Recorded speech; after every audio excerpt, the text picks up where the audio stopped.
पिछले एपिसोड में सिंगयू ने पांचों मेजर फैमिली को आसानी से हरा दिया था और अब वो सिंटियान के साथ में भी फाइट करने के लिए रेडी हो गया था। जिसके बाद अगले सीन में हम देखता है कि सभी इनके बीच का फाइट को देखने के लिए एक्साइटेड होते हैं और उनमें से एक आदमी कहने लगता है क्या तुम्हें पता है कि उन दोनों में से कौन जीतेगा।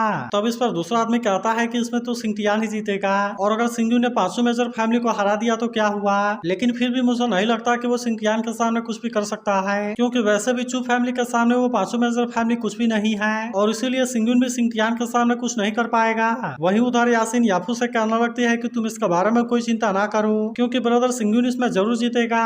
तभी चुलियान भी सिंगयू से कहने लगती है कि तुम इसे अच्छे से सबक सिखाना। जिसके बारे में सुनकर यासीन उससे कहती है कि तुम्हें कैसी बातें करने लगी, क्योंकि अगर सिंटियान इसमें हार गया तब इसका वजह से तो तुम्हारे ही रॉयल फैमिली की बेइज्जती होगी। लेकिन इस पर चुलियान कहने लगती है कि ये कोई बहुत बड़ी बात नहीं है, क्योंकि उसके बाद मैं खुद इसके लिए ट्राई करूंगी और मैं अपने रॉयल फैमिली के फेस को बचा लूंगी। वहीं सिंगयू सिंटियान से कहने लगता है कि मैंने तुम्हारे टैलेंट के बारे में सुना और क्या यह बात सही है कि तुम्हारी टैलेंट तुम्हारे एंसेस्टर सिंगयू से भी अच्छी है। लेकिन अब इसके बारे में सुनते ही सिंटियान इस बात से काफी गुस्सा हो गया था और कहता है कि तुम तो उसके बारे में बात ही ना करो। फिर वो कहने लगता है कि जब से तीनों जाइंट ने ट्रू स्पिरिट कॉन्टिनेंट को जीत लिया था तब से वो हमारे रॉयल फैमिली में नहीं है और वो असल में मेरे ग्रैंडफादर डोंगफेंग तियानसुई थे जिन्होंने की बचाया। अब इसीलिए वो गुस्से में कहने लगता है कि शायद तुमने इसके बारे में गलत सुन लिया होगा, क्योंकि चू सिंगयू के पास में इसके लिए कोई भी मेरिट नहीं है। लेकिन इस पर सिंगयू कहता है कि मैंने तो सुना है कि उसने पूरी दुनिया को बचाया था, इसीलिए सभी काफी उसकी रिस्पेक्ट करते हैं। लेकिन फिर ऐसा कैसे हो सकता है कि वो तुम्हारे नजरों में विलेन बन गया। जिस पर सिंटियान कहने लगता है कि जिसने ऑर्फन और वीडो के बारे में बिना कोई चिंता किए उनको छोड़ दिया,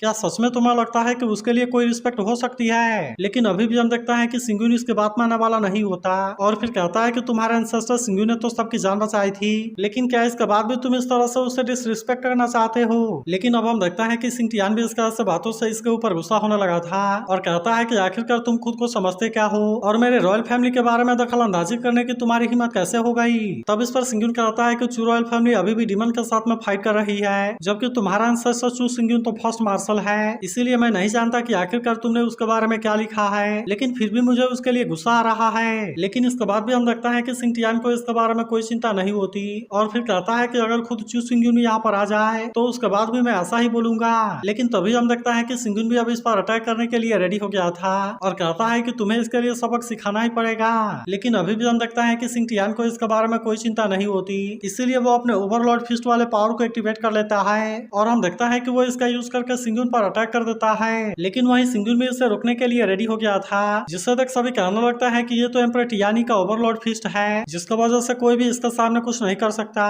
और वो इसी का यूज करके 5 ग्रेट एम्परर का लीडर बना था। वहीं उधर हम देखता है कि सिंगयू ने अपने आप को इसके अटैक से बचा लिया था और अब वो भी अपने पावर का यूज करके इस पर अटैक करना शुरू कर देता है। लेकिन वहीं उधर हम देखते हैं कि सिंटियान को इसके बारे में कोई चिंता नहीं होती और इसीलिए उसने अपने आप को बहुत ही आसानी से बचा लिया था। लेकिन इसके बाद हम देखता है कि वो फिर से सिंगयू पर अटैक करने के लिए आने लगता है, इसीलिए सिंगयू भी इसका सामना करने के लिए रेडी हो गया था और हम देखता है कि इन दोनों के पावर के बीच में बहुत ही शानदार टक्कर होने लगती है। लेकिन वहीं हम देखता है कि सिंटियान अभी भी मानने वाला नहीं होता और वो कहने लगता है कि तुम ऐसा ना बोलो कि तुमने यिन यांग रिल में ब्रेक थ्रू किया है, क्योंकि अगर कोई निर्वाणा लेवल का कल्टिवेटर भी यहाँ पर होता तो भी वो मेरे ओवरलॉर्ड फिस्ट के सामने कुछ नहीं कर पाता। लेकिन इस पर सिंगयू कहता है कि ये बिल्कुल भी जरूरी नहीं है और हम देखता है कि वो फिर से अपने पावर का यूज करके अटैक करने के लिए रेडी हो गया था। लेकिन तभी सिंटियान को पता चलता है कि उसकी स्पीड काफी कम हो गई है, इसीलिए वो इस बात से काफी हैरान हो गया था और उसे बिल्कुल भी समझ में नहीं आता कि यहाँ पर क्या होने लगा। तभी हम देखता है कि सिंगयू ने फिर से अपने पावर का यूज करके इस पर अटैक कर दिया था, इसीलिए सिंटियान भी इसका सामना करने के लिए रेडी हो जाता है और हम देखता है कि वो अपने निर्वाणा फायर का यूज करने लगा था। लेकिन इससे देख सिंगयू कहता है कि सन की ट्रू फायर बहुत ज्यादा पावर को कंज्यूम करती है, इसीलिए मुझे इसे सही तरीके से यूज करना होगा। लेकिन तभी हम देखता है कि सिंटियान भी इस पर अटैक करने के लिए आ गया था और कहता है कि मेरे निर्वाणा फायर के सामने कोई भी कुछ नहीं कर सकता। वहीं उधर हम देखते हैं कि बाकी सभी लोग भी इस बात से काफी हैरान हो गए थे और कहते हैं कि यह तो केवल एक ही ब्रेथ में इतना सारे निर्वाणा फायर को निकाल रहा है। लेकिन वहीं हम देखता है कि सिंगयू ने अपने स्वॉर्ड का यूज करके इसे रोक लिया था, जिसके बाद सिंटियान कहने लगता है कि अब तो तुम्हारी स्वॉर्ड चली गई, अब इसीलिए चलो देखता हूँ कि तुम मुझे कैसा हरा पाते हो। लेकिन फिर भी हम देखता है कि सिंगयू को इसके बारे में कोई चिंता नहीं होती, बल्कि वो अपने फिंगर से स्वॉर्ड एनर्जी का यूज करके अटैक कर देता है। इसीलिए हम देखता है कि सिंटियान इसे रोकने के लिए कुछ भी नहीं कर पाता और सिंगयू ने इसे इसमें इंजर कर दिया था। तब इससे तक सभी बात करने लगता है कि सिंगयू तो अभी केवल यिन यांग रिल में है, लेकिन इसके बाद भी उसने निर्वाणा रिल वाले सिंटियान को इतना आसानी से हरा दिया। तभी सिंगयू सिंटियान से कहता है तुमसे किसने बोल दिया कि मैं बिना किसी वेपन के तुम्हें नहीं हरा सकता। जिसके बाद सभी बात करने लगता है कि इसने केवल अपने फिंगर का ही यूज करके इसे हरा दिया और इसीलिए यह तो सच में मॉन्स्टर है। वहीं येलिंग कहने लगती है कि इसने तो स्वॉर्ड एनर्जी को अपने फिंगर में कंडेंस कर लिया है और इसके अलावा इसके तलवारबाजी के टैलेंट ब्रदर सिंगुन से भी काफी पावरफुल है। लेकिन वहीं हम देखता है कि सिंटियान अभी भी इतना आसानी से हार मानने के लिए रेडी नहीं होता, इसीलिए हम देखता है कि वो फिर से अपने पावर का यूज करने के लिए रेडी हो गया था और कहता है कि मैं इतना आसानी से नहीं हार सकता।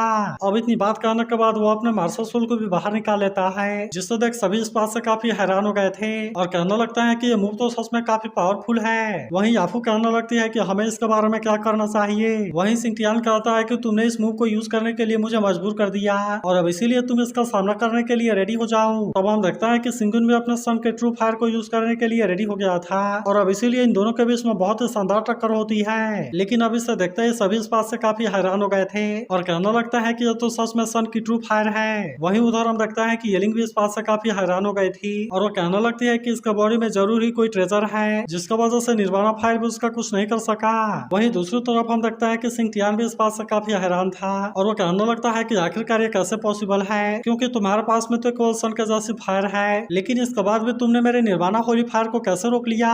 तब इस पर सिंगुन कहता है कि अगर यहाँ पर चू सिंगुन भी होता तो वो मेरा कुछ नहीं कर पाता और इसीलिए तुम्हारे बारे में तो कोई बात ही नहीं है। लेकिन तभी हम देखता है कि सिंगुन अपने पावर को फिर से एक्टिवेट कर लेता है, जिसका यूज करके इसने सिंटियान के ऊपर अटैक कर दिया था और अब इसीलिए सिंटियान इसमें बहुत बुरे तरीके से इंजर्ड हो जाता है। जबकि वहीं उधर हम देखता है कि सिंगुन इस कंपटीशन को जीत गया था। वहीं इसे देख सभी हैरान होता है कि वह तो सच में इसमें जीत गया और आज ऐसा पहली बार हुआ है कि किसी ने चू रॉयल फैमिली को हराया है और यहाँ के चैंपियनशिप को जीता है। तभी दूसरा आदमी कहने लगता है कि अब तो सिंगुन को पूरे अल्केमिस्ट एसोसिएशन का हेल्प मिलेगा और इसीलिए वो बहुत ही जल्द एम्परर के सुप्रीम पोजीशन को हासिल कर लेगा। वहीं सिंटियान कहने लगता है कि मैं तो चू रॉयल फैमिली से हूँ, लेकिन इसके बाद भी मुझे हर्ट करने की तुम्हारी हिम्मत कैसे हो गई। तब इस पर सिंगुन कहता है कि इस बात से क्या हुआ।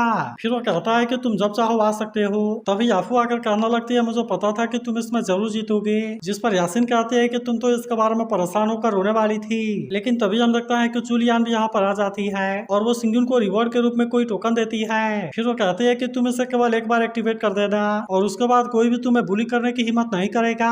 लेकिन इस पर सिंगुन कहता है कि मुझे तो फ्री रहने की आदत है और इसीलिए मैं तुम्हारा डोरमैन नहीं बन सकता। तब इस पर चुलियान कहते हैं कि मैं अपना रिवॉर्ड वापस नहीं लेती और फिर वो यहाँ से जाते हुए कहते हैं कि तुम मेरे सामने सरेंडर जरूर करोगे। वहीं उधर हम देखते हैं कि सिंटियान की कंडीशन काफी खराब होती है और इसीलिए वो सिंगुन के ऊपर काफी गुस्सा था। तभी हम देखता है कि येलिंग भी यहाँ पर आ जाती है, जिसके बाद सिंटियान कहता है कि तुम इससे डील करने में मेरी हेल्प करो, क्योंकि आने वाले समय में मैं तो चू रॉयल फैमिली का एम्परर बनूंगा और इसीलिए मैं फिर इसके लिए तुम्हें बहुत ही अच्छे से रिपे करूंगा। लेकिन इस पर येलिंग यहाँ से जाते हुए कहती है तुम्हें क्या लगता है कि मुझे इसकी जरूरत है और फिर वो कहती है अच्छा होगा कि तुम अपने दुश्मनी को सॉल्व कर लो। लेकिन हम देखते हैं कि सिंटियान अभी भी मानने वाला नहीं होता और कहता है कि जिस किसी ने भी चू रॉयल फैमिली के साथ में पंगा लेने की कोशिश की है आज तक उनमें से कोई भी सर्वाइव नहीं कर सका। तो अगर एक्सप्लेनेशन अच्छी लगी हो तो इस वीडियो को लाइक और इस पर एक कमेंट जरूर कर देना और अगर आप इसके अगले एपिसोड के लिए एक्साइटेड हो तो इसके बारे में भी कमेंट करके जरूर बताना।